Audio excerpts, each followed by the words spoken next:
आज चाहिँ हामी एनएसएस 706 गर्छौँ इओएम र ओएमको प्यारा त मसँगै नोट्स बनाउन जानु सजिलो हुन्छ है। अब NSS 706 emphasis of matter paragraph and other matters PARAG paragraphs in the independent auditor's report है, जुन चाहिँ रिभाइज हो है त। र नोट्सबाट पनि पढ्ने ट्राई गर्छु, जुन चाहिँ बुक मसँग छ सायद त्यो सबैसँग होला भन्ने मैले आश गर्छु। अब यो भनेको चाहिँ के हो भन्दाखेरि इम्फेसिस अफ म्याटर प्यारा र अदर म्याटर प्याराग्राफलाई चाहिँ एनएसएस 706ले रिपोर्टिङ गर्छ है त। यो भनेको चाहिँ जस्तै यसलाई म नोट बनाउँदा यसरी बनाउँछु, इओएम र यता इओएम लेख्छु, यतापट्टि ओएम प्यारा लेख्छु है त। अब हामी सबै डिस्कस यसरी गर्छौँ। इओएम प्यारा चाहिँ कुन बेला लेखिन्छ भन्दाखेरि अडिट रिपोर्टमा यदि त्यो कुरा फाइनेन्सियल स्टेटमेन्टमा छ, त्यो कुरा फाइनेन्सियल स्टेटमेन्टमा काहीँ न काहीँ छ, फाइनेन्सियल स्टेटमेन्टमा छ र के भन्दाखेरि अडिटरलाई चाहिँ त्यो कुरा इम्पोर्टेन्ट हो जस्तो लाग्यो, अडिटरलाई त्यो कुरा इम्पोर्टेन्ट हो जस्तो लाग्यो भने चाहिँ उसले के गर्छ, इओएम प्यारामा रिपोर्ट गर्छ। इम्पोर्टेन्ट हो जस्तो, इम्पोर्टेन्ट हो भन्ने लाग्यो भने चाहिँ उसले त्यसलाई इओएम प्यारामा रेकर्ड गर्छ। र अदर म्याटर प्याराग्राफमा चाहिँ कस्तो कुरा रेकर्ड हुन्छ भन्दाखेरि त्यो कुरा फाइनेन्सियल स्टेटमेन्टमा छैन र अडिटरलाई चाहिँ त्यसले चाहिँ युजरको डिसिजनलाई असर गर्छ जस्तो लाग्यो भने चाहिँ त्यो कुरालाई हामीले अडिटरले चाहिँ अथवा हामीले चाहिँ केमा रेकर्ड गर्छौँ भन्दाखेरि अदर म्याटर प्याराग्राफमा रेकर्ड गर्छौँ है। अब यो चाहिँ किन काम हुन्छ, ड्र द अटेन्सन है, यो इओएम र ओएम प्यारा भनेको नै अटेन्सन ड्र गर्नलाई काम हुन्छ। अनि त्यसपछि यसको मेन क्रक्स भनेको चाहिँ यति हो है त। अब बाँकी भनेको चाहिँ सबै क्वेसन वाइज के हुन्छ होइन, हामीले यो रेकर्ड गर्दा कसरी रेकर्ड गर्छौँ, यो गर्दाखेरि कसरी गर्छौँ भन्ने कुरा चाहिँ अब फर्दर हामी डिस्कस गर्छौँ है। अब चाहिँ हामी बुक्सैबाट जान्छौँ सिधा ल। ओके, जस्तै अब यसमा भनेको चाहिँ emphasis of matter paragraph and other matter paragraph in the independent auditor's report. सबभन्दा फर्स्टमा यो किन चाहियो त, स्कोप अफ दिस एनएसए किन चाहियो भन्दाखेरि this NSA deals with the additional communication in the auditor's report.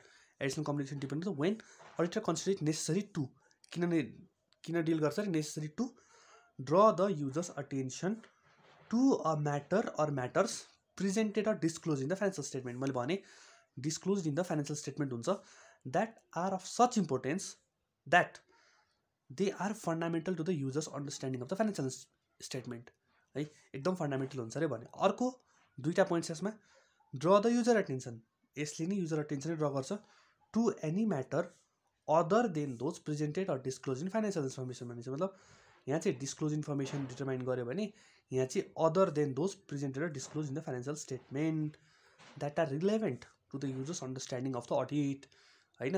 हो, यो चाहिँ दुइटै फाइनेन्सियल स्टेटमेन्ट अब डिस्क्लोज भएको पनि यसले रेकर्ड गर्छ र other than those presented disclose in the financial statement है। अब यो हामी फर्दर तल हेर्छौँ त। यसको अब्जेक्टिभ के थियो भन्दाखेरि the objective of the auditor having formed an opinion on the financial statement is to draw users' attention to the matter specified in the scope para। भन्ने मतलब चाहिँ ड्र द युजर्स अटेन्सन, यसको कामै के भयो, युजर अटेन्सन ड्र गर्ने। अब सुरुमा इम्फेसिस अफ म्याटर प्यारा र अदर म्याटर प्यारा भने के हो त त्यो बुझौँ है त। यो भनेको इओएम भयो, अहिले मैले लेखेको, र यो भनेको ओएम भयो त। इओएमले चाहिँ के गर्छ भन्दाखेरि a paragraph included in the auditor's report, एउटा अडिटर्स रिपोर्टमा चाहिँ प्याराग्राफ इन्क्लुड हुन्छ अरे that refers to a matter appropriately presented disclose in the financial statement है, appropriately presented disclose in the financial statement. त्यसै गरी अर्को यहाँ अदर म्याटरमा नि हेऱ्यौँ है त, यसै चाहिँ a paragraph includes in the auditor report that refers to a matter other than those presented disclose in the financial statement. भन्दा मतलब यसमा चाहिँ फाइनेन्सियल इन्फर्मेसनमा डिस्क्लोज नगरेको कुरा हामीले डिस्कस गऱ्यो भने अदर म्याटर प्याराग्राफ नत्र इओएम है त। यति हो यसको मेन डिफरेन्स, मेन कुरा है त। अब यो इम्फेसिस अफ म्याटरको प्याराग्राफ कसरी लेखिन्छ र अदर म्याटरको प्याराग्राफ लेख्दाखेरि हामीले कसरी लेख्छौँ यो कुरा डिस्कस गरौँ है। अब emphasis of matter para in the auditor's report. फर्स्टमा, if the auditor consider it necessary to draw the users' attention to a matter presented disclose in the financial statement that in the auditor's judgement is of such important fundamental to the user. यही कुरा माथि कुरा repeat गरिरहेको छ धमाधमसँगले।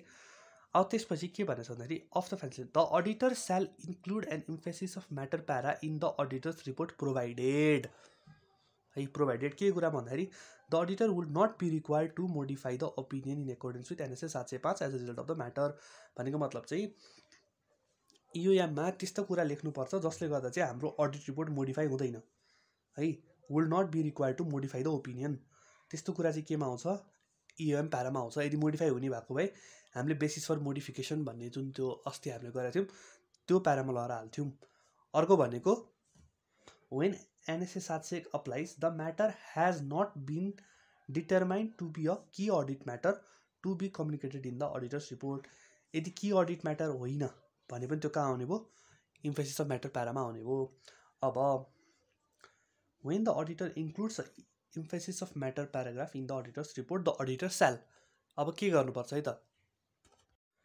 include the paragraph within a separate section of auditor's report with heading that includes the term emphasis of matter भनेको heading हुनु पर्यो emphasis of matter मा अर्को भनेको क्लियर रेफरेन्स हुनु पर्यो है यो फर्दरमा सब पढ्दिनँ क्लियर रेफरेन्स हुनु पर्यो र indicates the auditor opinion is not modified हुनु भएन त्यसै गरी अदर म्याटर प्यारा है त भनिसके यो डिस्क्लोज नगर्नेवाला कुरा हो होइन अनि यहाँ फर्दर यति कुरा चाहिँ पढ्नुभयो भने the paragraph shall refer only to the information presented disclose in the financial statement यता भनेको चाहिँ only to the information which is not presented र disclose in the financial statement है अब सेम कुरा छ दुइटैमा यसमा केही पनि फरक छैन जस्ट मेन क्रक्स भनिहालेँ मैले के हो यसै गरी हामीले पढेर याद गरेर लेख्नुपर्छ है त अर्को भनेको कम्युनिकेसन विथ टिसिडब्ल्युजी दो चार्ज गभर्नेन्ससँग चाहिँ हामीले इम्फेसिस अफ म्याटर प्यारा र अदर म्याटर प्यारा दुइटै लेख्दाखेरि चाहिँ हामीले कुरा गर्नुपर्छ त्यति हो मेन कुरा अझै हामी अर्को पनि एउटा एनएसए गर्दियौँ है त ल यही क्वेसनमा जस्तै अब अर्को एनएसए गर्दाखेरि चाहिँ हामी एनएसए 701 गर्छौँ है जस्तै अब यो फुल पेज चाहिँ मैले इओएम र ओएम प्यारा छुट्याएँ यहाँ म फर्दर नोट्सहरू आफै बनाउँछु तपाईँहरू नि यहाँ हेर्दै पढ्दै बनाउनु होला है त्यसपछि अब यतापट्टि आउँदाखेरि चाहिँ अब अर्को भनेको चाहिँ NSA 701 communicating key audit matters अथवा can in the independent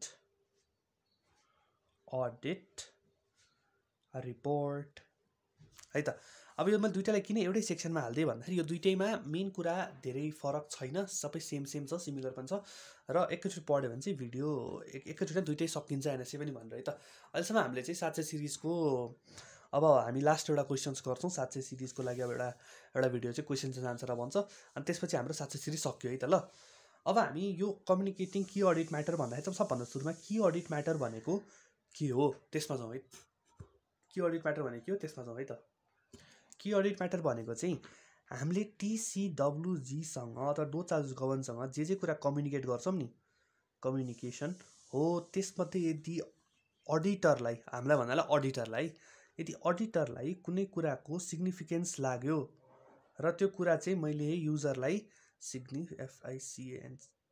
significant लाग्यो र त्यो कुरा चाहिँ मैले युजरलाई भन्नुपर्छ जस्तो लाग्यो भने चाहिँ त्यस्तो केसमा चाहिँ की अडिट म्याटर भन्ने प्याराग्राफ इन्क्लुड हुन्छ है र त्यो चाहिँ गभर्न गर्छ एनएसए 701 ले है त अब यसलाई एकचोटि पढिहालौँ के लेखेको छ किताबमा हैन what is key audit matter भन्दाखेरि चाहिँ अब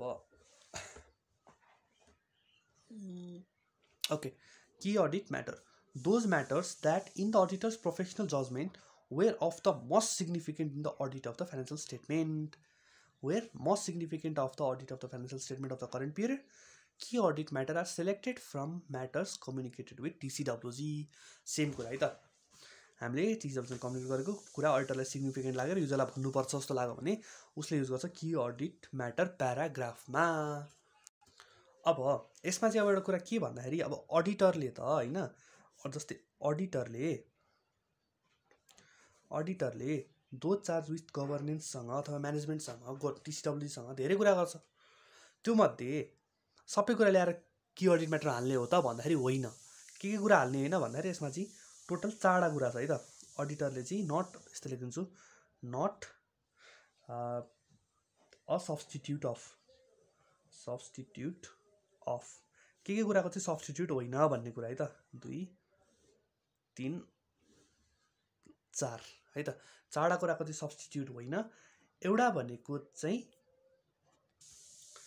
म्यानेजमेन्टले एमजिएमटी म्यानेजमेन्टले फाइनान्शियल स्टेटमेन्टमा प्रेजेन्ट गर्नुपर्ने कुरा यदि प्रेजेन्ट गरेन भने नट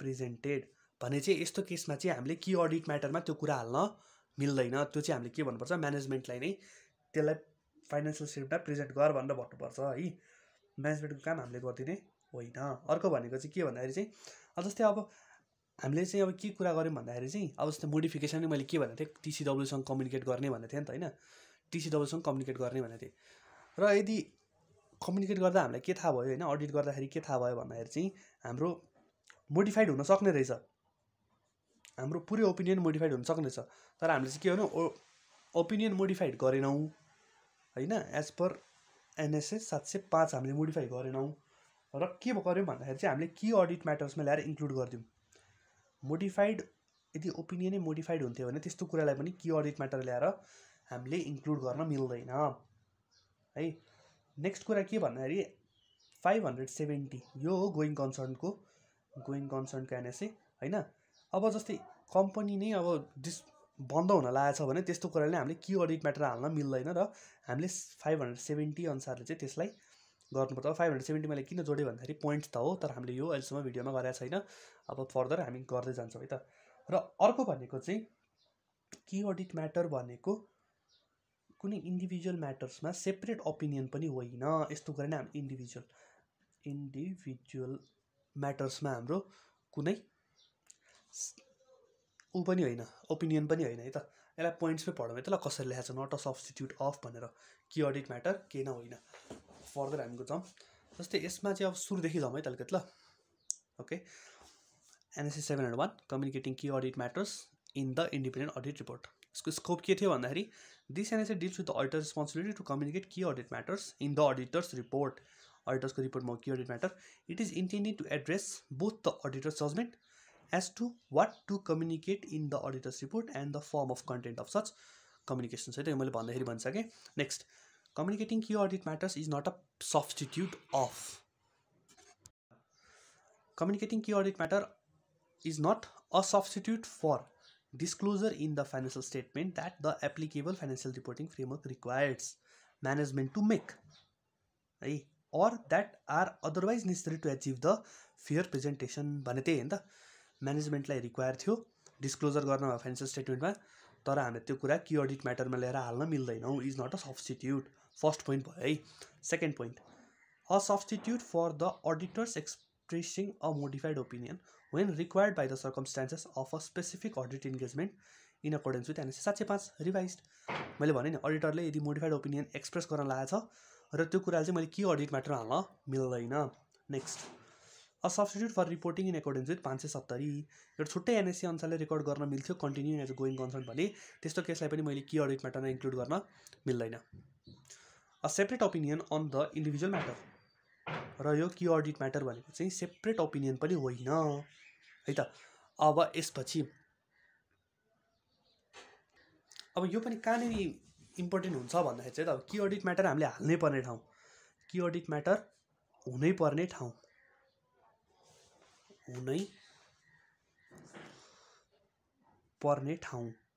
यो भनेको चाहिँ नम्बर 1 मा लिस्टेड कम्पनीज र अर्को भनेको रुल्स बाई गभर्मेन्ट अथवा अर लज एन्ड रेगुलेसन्स यसले माग्यो भने चाहिँ हामीले की अडिट म्याटर हाम्रो हुनै पर्ने ठाउँ यदि यो दुईटा चाहिँ लिस्टेड कम्पनीज र rules by government or laws and regulations अब जस्तै मानिलिउँ लिस्टेड कम्पनी सब क्लियर छ अरे की अडिट म्याटर आएन भने टपिक मात्रै भए पनि लेख्नुपर्छ इन्क्लुड गर्नुपर्छ लेख्नुहुन्छ त इन्क्लुड गर्नुपर्छ भले त्यो पुरै भित्र खाली होस् है टपिक मात्रै भए पनि यस्तो केसमा चाहिँ लेखिदिनुपर्छ अब यहाँ के भनेको छ है त किताब पनि पढिहालौँ okay applications of this NSA यहाँ पढिरहेको छु म This NSA applies to audit of the company set of general purpose financial statement of listed entities and circumstances when the auditor otherwise decide to communicate key audit matter in the auditor's report. भयो listed companies को लागि. अर्को भनेको is also applied when the auditor is required by laws or regulations to communicate key audit matter in the auditor's report. अर्को remember 705 अथवा हामीले disclaimer issue opinion गरेको बेलामा की अडिट म्याटर हामी राख्दैनौँ. यो हामीले हिजो पनि डिस्कस गरेका थियौँ है त. अब अब्जेक्टिभ अफ द अडिटर के रहेछ त भन्दाखेरि the objective of the auditor are to determine key audit matter and having formed an opinion on the financial statement, communicate those matters by describing them in the audit report. भनेको मतलब चाहिँ अडिटरले चाहिँ आफैले determine गर्नु पर्यो कि audit matter के हुन्छ भनेर है त. यो चाहिँ अडिटर्सको रेस्पोन्सिबिलिटीभित्र पर्यो. अब यति भइसकेपछि डिटरमाइनिङ कि अडिट म्याटर प्यारा कसरी डिटरमाइन यसलाई गरिन्छ है त. The auditor shall determine from the matters communicated with TCWG भने म्याटर्स कम्युनिकेटेड विथ टिसिडब्ल्युजीसँग डिटरमाइन गर्छ. Those matters that require significant auditor's attention. यदि अडिटरको चाहिँ एकदम धेरै ध्यानका छ भने in performing the audit in making this determination the auditor shall take into accounts the following. कुन कुरा डिटरमाइन गर्नुपर्छ? Areas of higher assessed risk. Material misstatement हुन्छ एकदम रिस्क हुने ठाउँ कुन कुन हो, और significant risk identified in accordance with NSA 315. यो याद चाहिँ गर्नु पऱ्यो. 315 गर्दा चाहिँ हामीले पछिलाई लिङ्क गरेर पढ्न मिल्छ है त. नेक्स्ट 315 वाइज कुनै रिस्क आइरहेछ भने त्यो कुरा अडिटरले याद गर्नुपर्छ. अर्को भनेको significant auditor's judgement relating to areas in the financial statement that involve significant management judgement. त म्यानेजमेन्ट जजमेन्टमा के हुनसक्छ, के कुराको जजमेन्ट गर्न सक्छ म्यानेजमेन्टले भन्दाखेरि जस्तै एसेट्सको डिप्रिसिएसनहरू. त्यस्तो केसमा चाहिँ अडिटरले याद गर्नु पऱ्यो कि audit matter including accounting estimates भयो चाहिँ त्यो केसमा चाहिँ अडिटरले डिटरमाइन गर्नु पऱ्यो. Next the effect on the audit of significant event or the transaction that occurs during the period. अरू कुनै इभेन्ट हुन्छन् भने सिग्निफिकेन्ट इभेन्ट्सहरू ट्रान्जेक्सनहरू हुन्छन् भने त्यस्तो कुरालाई पनि अडिटरले डिटरमाइन गर्नु पऱ्यो कम्युनिकेट गर्दाखेरि टिसिडब्ल्युसँग है त. ओके. अब कम्युनिकेटिङ की अडिट म्याटर. यसमा मैले के भन्छु, the auditor shall describe each key audit matter using appropriate subheading. Heading चाहियो सबैको लागि. त्यसपछि अब key audit matter not a substitute for expressing a modified opinion. Modified opinion express गर्नको लागि की अडिट म्याटर चाहिँ एउटा सब्स्टिट्युट होइन पनि भन्यो है त. अब हामी फर्दर डिस्कस गरौँ. त्यही नोट चाहिँबाट गरौँ है त. अब चाहिँ हाम्रो सकिन पनि लागिसक्यो. ल, circumstances in which a matter determined to be a key audit matter is not communicated in the auditor's report. हामीले कुन केसमा चाहिँ की अडिट म्याटर भए तापनि रेकर्ड गर्न मिल्दैन. Number 1, laws or regulation precludes public disclosure about the matter. यदि लले रोक्यो भने त्यस्तो कुरामा चाहिँ हामीले डिस्क्लोज गर्न मिल्दैन की अडिट म्याटरमा. अर्को भनेको the auditors determine that the matter should not be communicated in the auditor's report because किन भन्दाखेरि the adverse consequences of doing so would reasonably be expected to outweigh the public interest benefits of such communication. भनेको मतलब यदि public भड्किन्छ जस्तो चाहिँ अडिटरलाई feel भयो भने त्यस्तो केसमा पनि उसले त्यो कुराहरूलाई चाहिँ should not be communicated in the auditor's report है त. यो कुरामा उसले कम्युनिकेट गर्न मिल्दैन. अब अर्को भनेको चाहिँ अब यो पहिला लास्टको सक्कम होइन, दुईवटा कुरा, त्यसपछि हामी फर्दर अगाडि जाउँ है त. जस्तै कम्युनिकेसन विथ टिसिडब्ल्युजी हामीले सबै कुरा गरिसक्यौँ. रिपोर्ट चाहिँ के बनाउने भनेर एकचोटि चाहिँ टिसिडब्ल्युसँग कम्युनिकेट गर्नुपर्छ है त. यो चाहिँ सबै एनएसएल नै भनेर चाहिँ यो चाहिँ कमन कुरा हो अहिलेसम्म लेखेकोमा. डकुमेन्टेसन गर्दाखेरि चाहिँ की अडिट म्याटर चाहिँ हामीले डकुमेन्टेसन गरेर राख्नुपर्ने हुन्छ. अब यसको last part, interaction between the description of key audit matters and other elements required to be included in the audit report. के हुन्छ अरू एलिमेन्ट र की अडिट म्याटर्समा के फरक हुन्छ भन्ने कुरा चाहिँ अथवा इन्टरेक्सन कसरी हुन्छ भन्ने कुरा चाहिँ हामीले अब पढ्न जान्छौँ है त. यस्तो केसमा चाहिँ के भन्दाखेरि जस्तै यो मेन केस चाहिँ कस्तो भन्दाखेरि यहाँ नपढिकन पहिला भनिदिइहाल्छु. की अडिट म्याटर र अरू एलिमेन्ट जुन चाहिँ फाइनेन्स हाम्रो अडिट रिपोर्टमा आउँछ त्यो कुरा चाहिँ कहिलेकाहीँ बाँधिन सक्छ. जस्तै फर इक्जाम्पल अघि पनि कुरा गरेको थियो हामीले गोइङ कन्सर्नको कुरा होइन, अथवा 570 को कुरा जुन चाहिँ गोइङ कन्सर्नको छुट्टै एउटा एनएसए पनि छ र त्यो हामीलाई की अडिट म्याटर पनि हो. त्यस्तो केसमा चाहिँ auditor shall report on this matter in accordance with applicable NSA. त्यही एनएसए अनुसारले चाहिँ रेकर्ड गर्नुपर्छ. यो key audit matter cancel record गर्न मिल्दैन. अर्को भनेको यदि त्यस्तो अरू कुनै कुरा बाँझिन आउँछ भने include a reference to the basis of qualified. मतलब अथवा कस्तो भन्दाखेरि चाहिँ अब जस्तै की अडिट म्याटरमा पर्ने कुराहरू त हाम्रो कहिले ओपिनियन पनि चेन्ज गरे हुन्छ नि त होइन. त्यस्तो केसमा चाहिँ की अडिट म्याटरमा त्यो कुरा नहालिकन त्यस्तो कुरा चाहिँ बेसिस फर क्वालिफाइड ओपिनियन, अनि त्यसपछि म्याटर अनसर्टेनिटी, गोइङ कन्सर्ट हो, त्यस्तो छुट्टै टपिक्सहरूमा चाहिँ बनाएर हाल्नुपर्छ भनेको। यो चाहिँ फर्दर अलिकति हामीले अडिट रिपोर्ट पढ्दै गयो भने हामीलाई हामीलाई अलिकति आइडिया हुन्छ है त ल। अब यति भएपछि हाम्रो रिपोर्टिङ भन्ने कुरा ट्याक्क सक्यो होइन भिडियो वाइज। अब एउटा चाहिँ I think I will bring of questions, अनि अरू चाहिँ फर्दर हेर्ने हो भने चाहिँ च्यानल भ्यू गर्न सक्नुहुन्छ ल। यो भिडियो मन पऱ्यो भने चाहिँ लाइक गरिदिनु, यहाँसम्म हेर्नु भएको छ भने एटलिस्ट लाइक गरिदिनु होइन। र यस्तै च्यानलको कन्टेन्ट चाहिन्छ भने सब्सक्राइब गरेर मलाई हेल्प गर्न सक्नुहुन्छ। हस् त, थ्याङ्क यू।